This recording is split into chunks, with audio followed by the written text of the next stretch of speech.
Hey lovely sexy people. Okay, so before the next Wargames Illustrated comes out in a day or two's time, let's get and do the flick through for this one. So it looks like the main theme of this is going to be Wild West cowboys potentially. Let's have a look. Let's see what they say.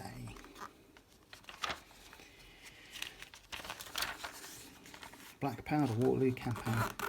So yeah, they're still pushing this, which is quite nice. So you've got Wellington's army, Blucher's army, Bonaparte's army, all army starter sets. They're £95 in the UK, and I think that's actually good value. Right, rules, supplements, figures, terrain, hobby gear, and more. So this is just new and forthcoming Wargame stuff that you need to know about. This is Silver Bayonet, the Carpathians, 28mm book for $14.99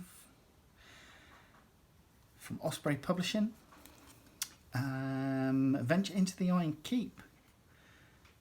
So the Iron Keep campaign is storytelling heart of Castle Fear. It contains 5 scenarios that take players through the grounds of the eponymous Iron Keep and into its depths. Okay, cool.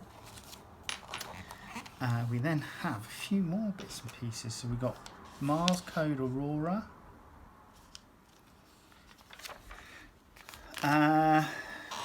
Nearest run thing you ever saw in your life is accredited to the Duke of Wellington at the end of Waterloo. So what's this? Win a free place at our grand event sponsored by XxxX Gaming. Waterloo word search competition, and it's unfortunately, sorry, it finished on the 15th of May 2023. So you're out of luck. I do apologise. Okay, release radar. Wow, nice. Nicely painted T64 BV.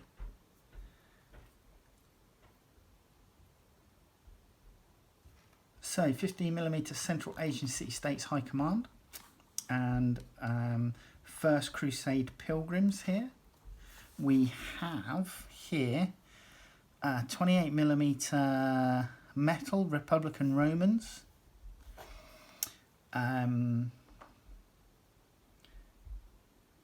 Bersaglieri, so they're Italians, World War II Italians.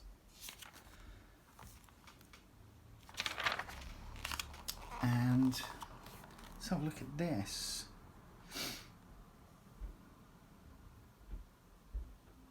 Bricks, railways and Japanese buildings. Ever wanted to do realistic brickwork on your buildings? I have, but never quite got it right.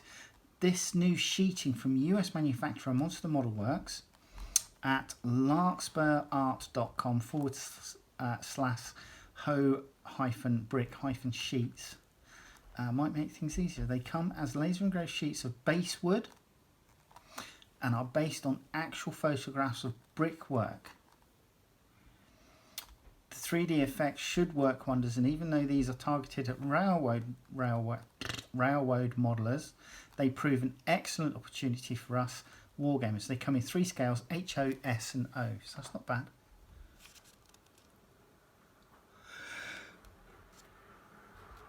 These Samurai Shop set, these look really nice. This is STL file by the look of it. More interesting builders this month from 3D Alien Worlds at 3dalienworlds.com. Their Samurai Shop set has a number of options within for you to build your own Japanese buildings from the STL files. They provide, you get 2 different roof options, 2 optional front roof styles, a variety of shop fronts, 3 building types, size and 8 different shop accessory sets. Can't go wrong. And there's some other bits and pieces there as well. Right, Russian Napoleonic Uhlans. The Perry Boys. What's this? Quick fire.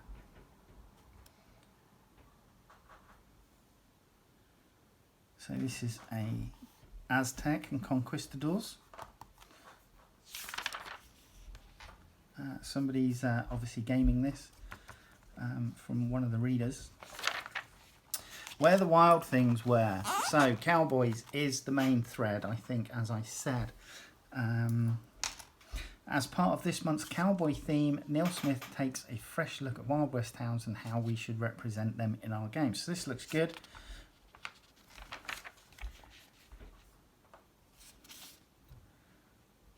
Showing you, I mean, they've got quite a few different photographs here showing how Wild West frontiers towns were kind of like just mishmashed, cobbled together. I don't think there were any planning laws, were there? And again, more photographs. These look like set photographs from film, but these like more photographs from different towns. There's just like some mining works there.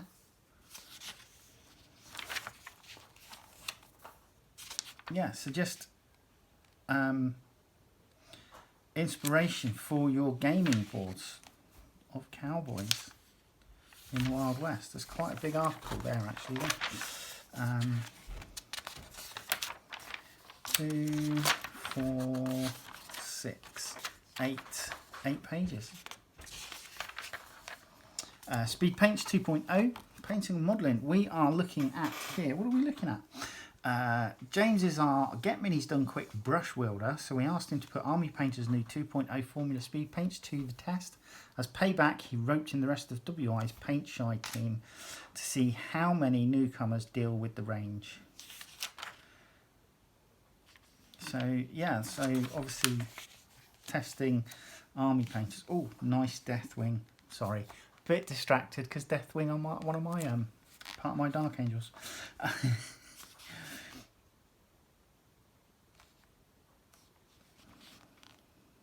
So yeah, and that looks like the colour range there.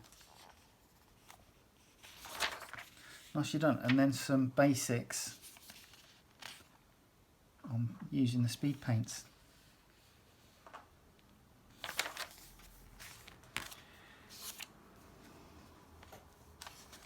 French infantry, 1870 to 71, 28mm hard plastics.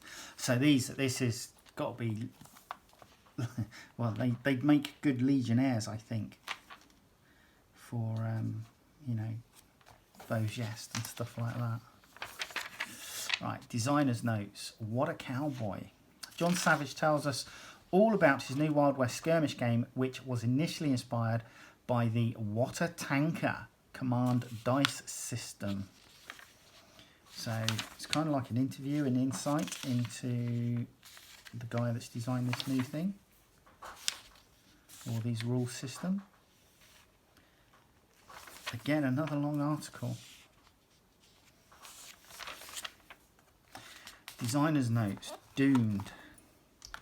Chris McDowell's new rules published by Osprey Games, providing a gaming toolbox designed to inspire your narrative tabletop battles and get your miniature converting ideas flowing.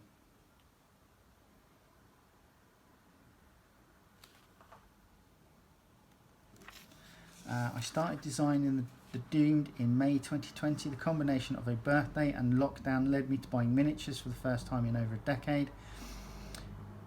Then some cardboard terrain with a small battle mat.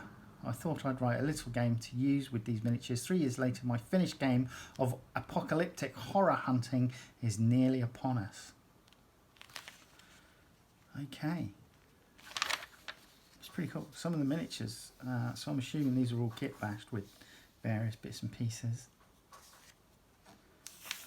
The factions, the Inheritors, the Martyrs, the Reborn, and the Exiles. Oh, that's a bit Cthulhu-esque, isn't it? Kind of, with the tentacles and stuff. So, yeah, that looks interesting. A world for the tabletop, not the bookshelf. Dead Man's Hand, Boys and Bucks. Great Escape Games, Mark Wheatley heads to WIHQ with an armful of Dead Man's Hand goodies for us to all look at. The Boys, the Bucks. So here we go. The bosses of the Bucks and the Boys. Oh, nice board. I mean, it's only a small board, but it's a nice board. telegraph office.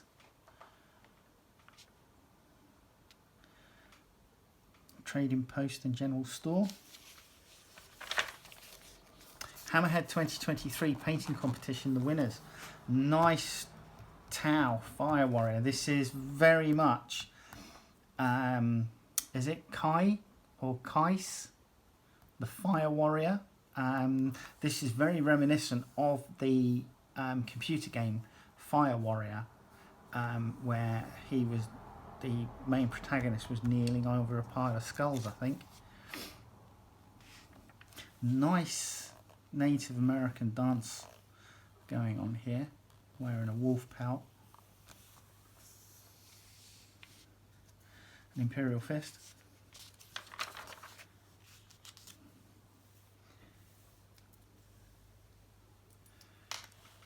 Chasseur et Cheval.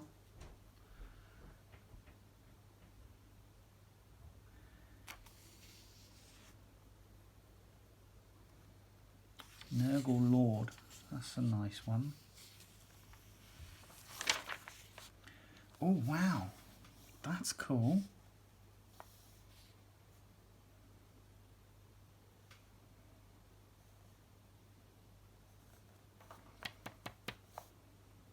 So it's like a deep sea diver, you know, the ones that had all the brass helmet and stuff, with tentacles coming out of him.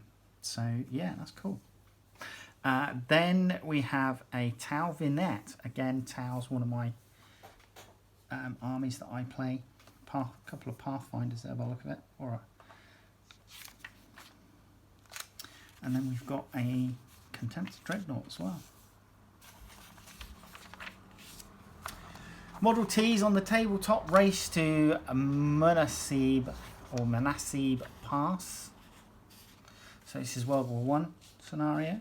Robert Giglio presents a full multiplayer rule set for a race game set in World War I.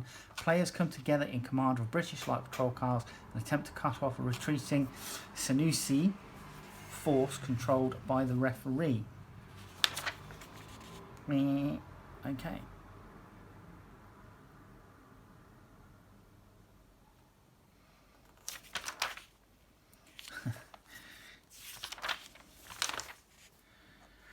Old World War I cars. Just, I mean, like cars in the 1910s and 1920s. I don't like them, but there is a kind of quaintness to them.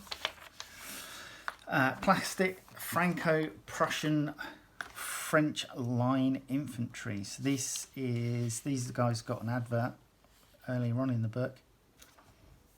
And this is just an interview with Michael Perry on their design. And a painting guide as well.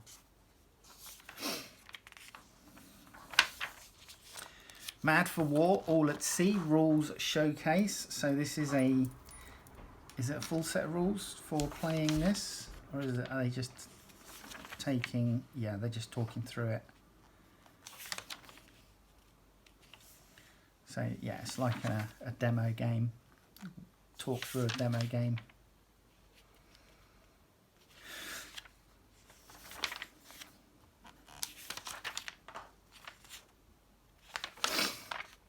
Raising the standard. Bill Hook's fanatic Mike Peters explains how he paints the beautiful standards and decorate his Wars of the Roses armies. Mike's advice is applicable on banners for pretty much any period or any genre.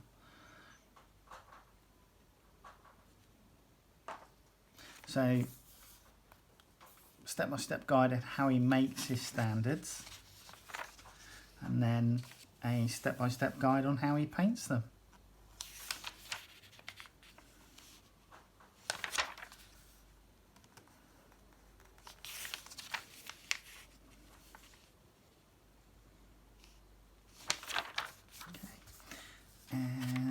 This looks like the final few advertisers.